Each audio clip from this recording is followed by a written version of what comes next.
राज ठाकरे ने विवेक ओबराय माधवन पर साधा निशाना, बोले अगर आपको भारत से प्यार है तो दुबई में क्यों रिहाइश। चलिए जानते हैं खबर। You are watching Delhi News.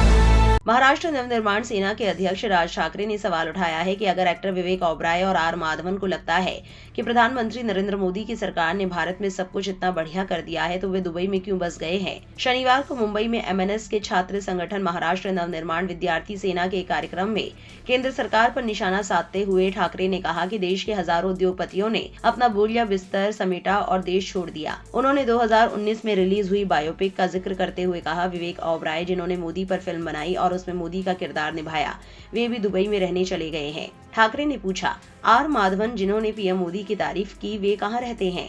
Way Dubai में रहते हैं। तो अगर आपको भारत से इतना प्यार है, अगर आप पीएम मोदी को इतना पसंद करते हैं, अगर आपको लगता है कि पीएम मोदी भारत का विकास कर रहे हैं, तो वे विदेश में क्यों रह रहे हैं?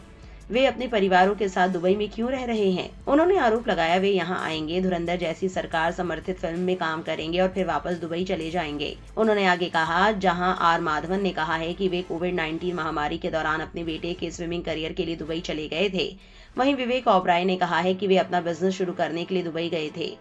राज ठाकरे ने ये भी कहा कि दिल्ली के जंतर मंतर पर कांग्रेस जनता पार्टी के नेतृत्व वाले विरोध प्रदर्शनों में पीएम मोदी के खिलाफ इस्तेमाल की गई भाषा गलत थी।